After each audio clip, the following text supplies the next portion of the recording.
1857 کی جنگ آزادی کے بعد کچھ لوگ وہ تھے جن کی تعداد آٹے میں نمک کے برابر بھی نہیں تھی۔ یہ لوگ وہ تھے جنہوں نے اپنے آپ کو مستقل ایک فرقہ اور جماعت کے نام سے متعارف کرایا اور اپنا نام رکھایا اہل حدیث۔ یہ مستقل جماعت اور فرقہ 1857 کی جنگ آزادی سے پہلے نہیں تھا۔ اہل الحدیث کا لفظ آپ کو ملے گا محدثین کے بارے میں، حدیث پر بحث کرنے والوں کے بارے میں، لیکن وہ یہ لوگ نہیں ہیں جو یہ موجودہ ہیں۔ فرقے کے ساتھ، جماعت کے ساتھ سامنے آنا یہ 1857 کی جنگ آزادی کے بعد ہے۔ جب یہ لوگ دنیا میں آئے، ہم ان سے کہتے ہیں بھی دیکھیں، اہل حدیث یہ شریعت کی ایک اصطلاح ہے، اہل حدیث علماء کی ایک اصطلاح ہے جس کا مصداق ہر بندہ نہیں ہے۔ اہل حدیث کا مصداق وہ بندہ ہے جس کا اوڑھنا اور بچھونا فن حدیث ہو، جس کا اوڑھنا اور بچھونا حدیث پڑھنا اور پڑھانا ہو، جو حدیث کی سند اور متن سے بھی واقف ہو، جو حدیث کے رجال سے بھی واقف ہو، جرح اور تعدیل کو بھی جانتا ہو۔ اصطلاح شریعت اور علماء کی زبان میں ایسے بندے کو اہل حدیث کہا جاتا ہے، ہر بندے کو اہل حدیث نہیں کہتے۔ کہتے ہیں کہ اہل الحدیث سے مراد محدثین ہیں، آج کے اہل حدیث تھوڑی ہیں۔ ایک اعتراض تو یہ ہے۔ دوسرا اعتراض یہ ہے کہ انہوں نے اہل الحدیث نام کیوں رکھا؟ تو اہل الحدیث نام کیوں رکھا اس کا جواب دے رہا ہوں۔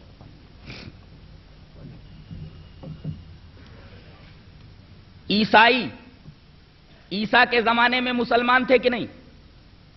حضرت عیسیٰ علیہ السلام کی دعوت پر لبیک کہنے والے لوگ مسلمان تھے کہ نہیں؟ حضرت موسیٰ کے دور میں حضرت موسیٰ پر ایمان لانے والے مسلمان تھے کیا نہیں؟ حضرت آدم کے دور میں حضرت آدم کی اتباع کرنے والے لوگ مسلمان تھے کیا نہیں؟ ہر دور میں اپنے نبیوں کی اتباع کرنے والے مسلمان تھے یا نہیں تھے؟ اس لیے کہ اسلام تو حضرت آدم سے ہے۔ اب ہمارا امتیاز کیسے ہو؟ عیسائی اپنے آپ کو مسلمان کہتے ہیں، یہودی اپنے آپ کو مسلمان کہتے ہیں، مسلم کہتے ہیں، اس لیے کہ اسلام تو حضرت آدم کے دور سے ہی ہے۔ غور کیجئے، تمام مذاہب کے مسلمانوں سے امتیاز کے لیے ذات محمد معیار ہے۔ جیسے کہہ دیا محمدی تو اس کا مطلب یہ ہوا کہ اب وہ عیسائی نہیں ہے، اب وہ یہودی نہیں ہے، وہ اور کسی مذہب کا ماننے والا نہیں ہے۔ تو دیگر مذاہب کے مسلمانوں سے امتیاز کے لیے ذات محمد معیار ہے۔ محمدی کہہ دیا تو اس کا مطلب یہ ہے کہ محمد صلی اللہ علیہ وسلم کا ماننے والا۔ اچھا، اب محمد صلی اللہ علیہ وسلم کے ماننے والوں میں بدعتی لوگ بھی ہیں، بدعتیوں سے امتیاز کے لیے سنت محمد معیار ہے۔ لہذا اہل حدیث اپنے آپ کو محمدی کہتا ہے دوسرے مذاہب کے مسلمانوں سے ممتاز ہونے کے لیے، دوسرے مذاہب کے مسلمانوں سے ممتاز ہونے کے لیے ذات محمد معیار ہے، اس لیے اہل حدیث اپنے آپ کو محمدی کہتا ہے۔ اور محمد صلی اللہ علیہ وسلم کے ماننے والوں میں بدعتی بھی ہیں، لہذا بدعتیوں سے امتیاز کے لیے سنت محمد معیار ہے، لہذا اہل حدیث اپنے آپ کو اہل سنت کہتا ہے۔ اور سنت رسول کا پتہ احادیث محمد سے چلتا ہے، لہذا احادیث محمد یہ معیار ہے سنت کو جاننے کی، لہذا اہل حدیث اپنے آپ کو اہل الحدیث کہتے ہیں۔ بات سمجھ میں نہیں آئے تو پھر سے دوہرا دوں، دیگر مذاہب کے مسلمانوں سے امتیاز کے لیے ذات محمد معیار ہے، اسی وجہ سے اہل حدیث اپنے آپ کو محمدی کہتا ہے۔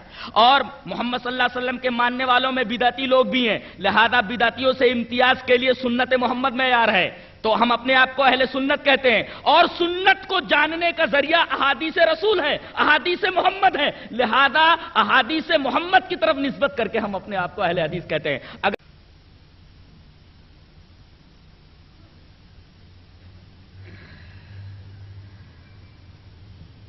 لہذا ہم اپنے آپ کو اہل حدیث کہتے ہیں. محمدی کہتے ہیں اس وجہ سے، اہل سنت کہتے ہیں اس وجہ سے، اہل الحدیث کہتے ہیں اس وجہ سے. یہ اس سوال کا جواب ہے کہ تم اپنے آپ کو اہل حدیث کیوں کہتے ہو.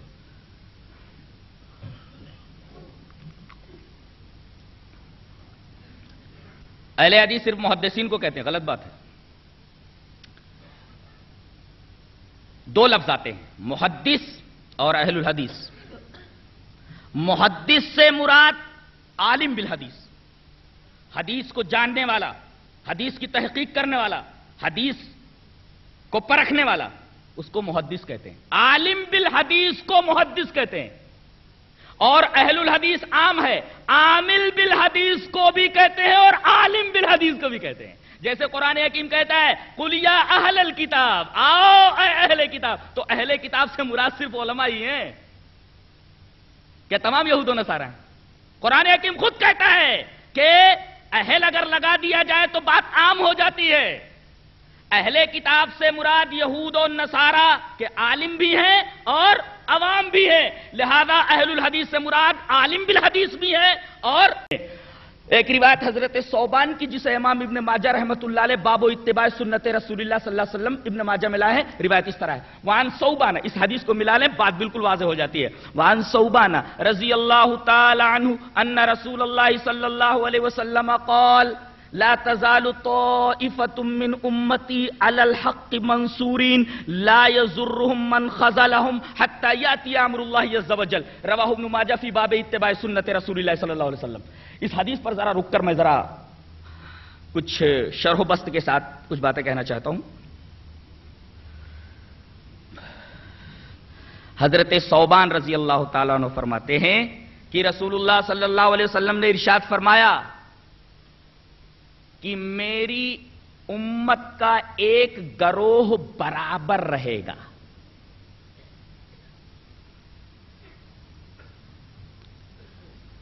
کس پر رہے گا؟ علی الحق، حق کے اوپر رہے گا.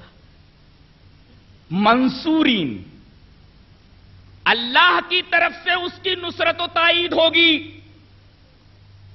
اور لا یضرهم من خذلهم، ان کو رسوا کرنے والے، ان کو بدنام کرنے والے، خذلان کے معنی رسوائی، بدنامی، ان کو بدنام کرنے والے، جھوٹے پروپیگنڈوں کے ذریعے انہیں رسوا کرنے والے، بدنام کرنے والے، انہیں کوئی تکلیف نہیں پہنچا سکتے یہاں تک کہ اللہ تبارک و تعالیٰ کا امر آ جائے، یعنی قیامت قائم ہو جائے. یہ روایت ابن ماجہ باب و اتباع سنت رسول اللہ صلی اللہ علیہ وسلم میں ہے. پہلی چیز قابل غور ہے، لا تزالو. جانتے ہیں لا تزالو کا مطلب کیا ہوتا ہے؟ جیسے کہا جائے عربی میں جب زالہ کے اوپر ما داخل کیا جاتا ہے تو اس سے ہمیشگی اور استمرار بلا انقطاع سمجھا جاتا ہے کہ کوئی چیز ہمیشہ ہو رہی ہے، بیچ میں کٹ اپ نہیں ہے. ایسے موقع پر عربی میں ما زالہ کا استعمال ہوتا ہے. مثلا میں یہ کہوں ما زال زید غنیا، زید ہمیشہ مالدار رہا، یعنی وہ زندگی بھر مالدار ہی رہا، زندگی کے کسی مرحلے میں وہ مفلس نہیں ہوا، یعنی کانٹینیوڈ، برابر رہا اور بلا انقطاع رہا، استمرار بلا انقطاع. زندگی کے کسی مرحلے میں وہ مفلس نہیں ہوا. ما زال زید غنیا، زید ہمیشہ غنی رہا، استمرار ہے غنا کے اندر اور بلا انقطاع ہے، کہیں کٹپ نہیں ہے. وہی لفظ یہاں استعمال کیا گیا ہے، لا تزالو، برابر رہے گی، یعنی استمرار بلا انقطاع. اب میں آپ سے پوچھتا ہوں کہ رسول اللہ صلی اللہ علیہ وسلم کے زمانے میں وہ جماعت تھی یا نہیں تھی؟ تھی، ورنہ لا تزالوں کا مفاد ہی سمجھ میں نہیں آئے گا. صحابہ کرام کے زمانے میں وہ جماعت تھی یا نہیں تھی، ورنہ لا تزالوں کا مفاد سمجھ میں نہیں آئے گا. تابعین کے زمانے میں وہ جماعت تھی ورنہ لا تزالوں کا مفاد سمجھ میں نہیں آئے گا. تبا تابعین کے زمانے میں تھی. زندگی کے اور دنیا کے ہر دور میں وہ جماعت رہی ہے. تو صحابہ کرام کے زمانے میں وہ جماعت تھی، رسول کے زمانے میں وہ جماعت تھی، تابعین کے زمانے میں وہ جماعت تھی، تبا تابعین کے زمانے میں تھی. زندگی کے ہر دور میں دنیا میں وہ جماعت ہمیشہ موجود رہی ہے. کبھی دنیا کسی لمحے اس جماعت سے خالی نہیں رہی ہے، ورنہ لا تزالوں کا مفاد نہیں سمجھ میں آئے گا. اب بتائیے، حنفیت اس سے مراد ہو سکتی ہے؟ شافعیت مراد ہو سکتی ہے؟ حنبلیت مراد ہو سکتی ہے؟ مالکیت مراد ہو سکتی ہے؟ حاشا وکلا. نہ حنفیت مراد ہو سکتی ہے، اس لیے کہ امام ابو حنیفہ رحمت اللہ علیہ سن 80 ہجری کے اندر پیدا ہوئے ہیں اور انتقال آپ کا 150 ہجری میں ہو رہا ہے. اس کے بعد حنفی مسلک وجود میں آیا ہے. تو امام ابو حنیفہ کے بعد جب حنفی مسلک وجود میں آیا ہے، اس کا مطلب یہ ہوا کہ یہ بعد کی بات ہے، اس سے پہلے ایک جماعت تھی.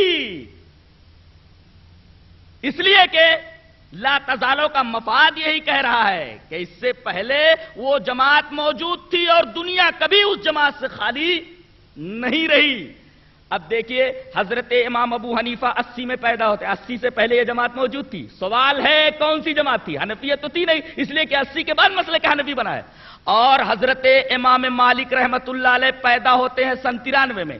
سن 93 وہ ہجری ہے جب محمد ابن قاسم نے ہندوستان کے اوپر، سندھ کے اوپر حملہ کیا ہے. ظاہر ہے کہ آپ کے بعد مالکیت بنی، مالکی مسلک بنا. اس سے پہلے مالکی مسلک تھا ہی نہیں، لہذا مالکیت مراد نہیں ہو سکتی.